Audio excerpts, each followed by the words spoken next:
primarias.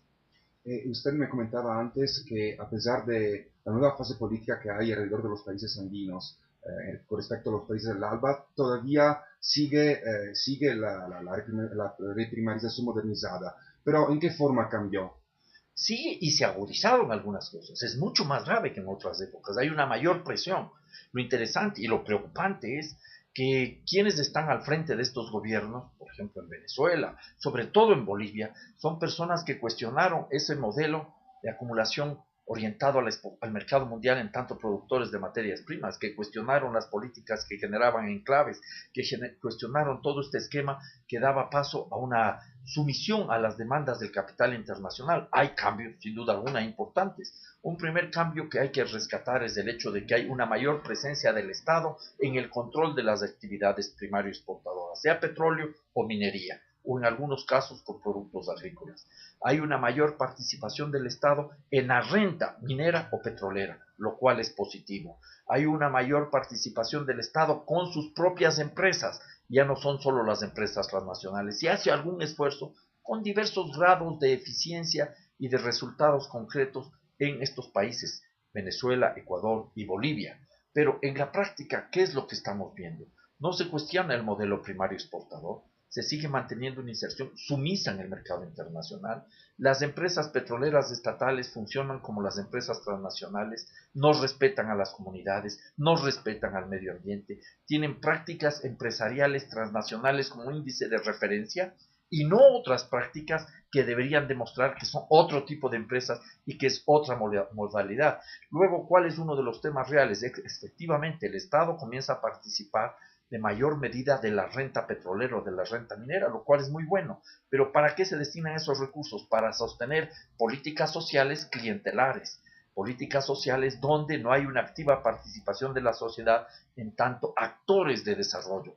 Y ahí vemos cómo para justificar esas políticas sociales, Venezuela, Ecuador, Bolivia, se justifica la mayor extracción de recursos primarios.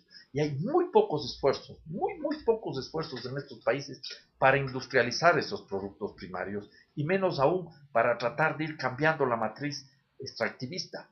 En el caso concreto de Ecuador, sabemos que el petróleo se acaba, que nos quedan reservas aproximadamente por 4.500 millones de barriles de crudo, ¿ya? Pero ¿qué es lo que se está haciendo? Se acaba el petróleo y queremos forzar la extracción de petróleo y por otro lado lo que queremos es abrir la puerta, en la medida que se va acabando el petróleo, estamos abriendo la puerta a la minería metálica a gran escala a cielo abierto como nueva alternativa. Entonces vamos viendo que esto configura un escenario muy preocupante. Los países que se han especializado en la producción de bienes primarios como petróleo o recursos minerales, los países que financian sus economías preferentemente con la exportación de estos recursos, no son países que se han desarrollado. Podemos recorrer el planeta, ¿ya? Países petroleros, ¿cuántos se han desarrollado en base al petróleo? Ninguno. Noruega tiene resultados positivos porque cuando integra el petróleo en su economía y en su sociedad, ya era un país desarrollado.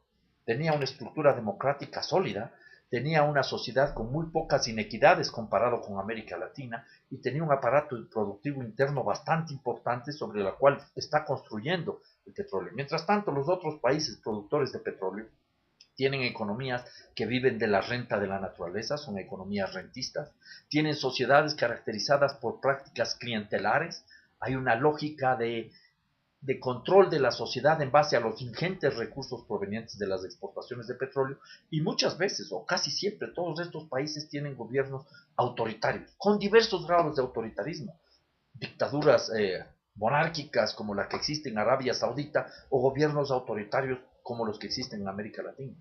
Sí, y vamos un poco al tema del Yasuni.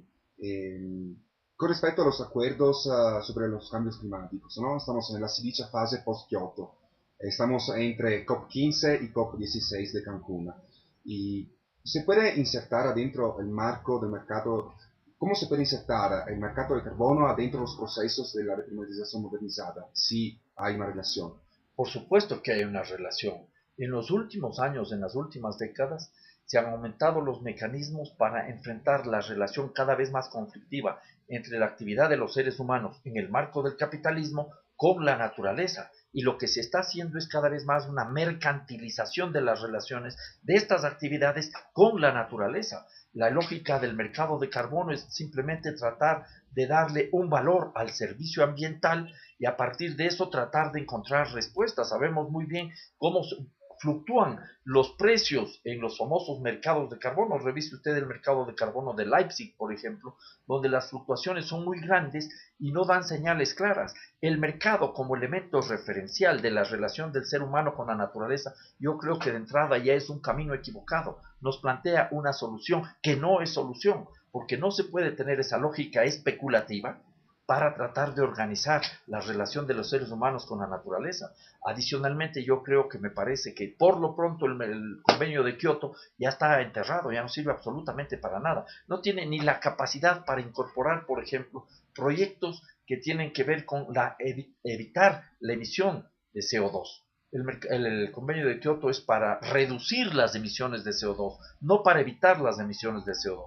En este contexto yo diría que lo mejor que podemos hacer es dejar a un lado todas esas lógicas inspiradas en el convenio de Kioto, sea para reducir o aún para evitar el CO2 que tengan que ver con la lógica del mercado. Mientras sigamos mercantilizando la naturaleza, vamos a ir forzando todas las tendencias más perversas para su destrucción.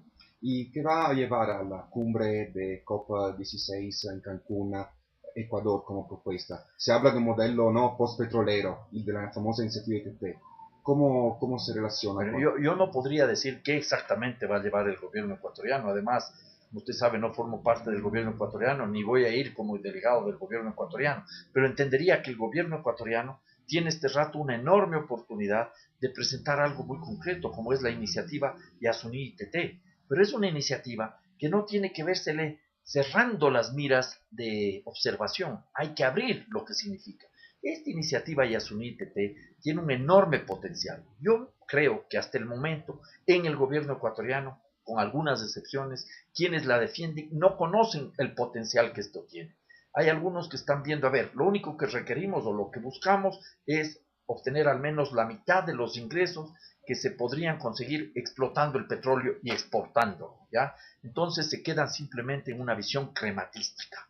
¿Cuánto dinero conseguimos? ¿Es importante esto? Sí, pero no es suficiente. Hay otras cosas de mayor peso, donde incluso la cuestión crematística, los aportes, no serían los fundamentales. Uno, estamos hablando de vida de seres humanos, que no tienen precio, al menos para mí, ningún precio, ¿ya? No hay cómo ponerle precio a la vida de un ser humano. Estoy hablando de los pueblos, los Tagaeri y los Taromenani, seguramente los Doñamenane. Estamos hablando de una enorme mega biodiversidad. Ya es una zona mega diversa que está permanentemente amenazada. Yo creo que eso tampoco tiene precio. Luego podríamos pensar si es que hay algún precio para, para evitar la emisión de CO2. 410 millones de toneladas de CO2, que sería el monto que aproximadamente se evitaría el mundo, se ahorraría el mundo de emisiones de CO2. Me parece que pero hay algo mucho más. Podríamos ir allá también. Nos ahorramos continuar con la deforestación, que sigue ocasionando un problema muy grave en la Amazonía. La Amazonía se está transformando en una sabana. Vamos a tener épocas de muchas lluvias y épocas de grandes sequías, ¿ya?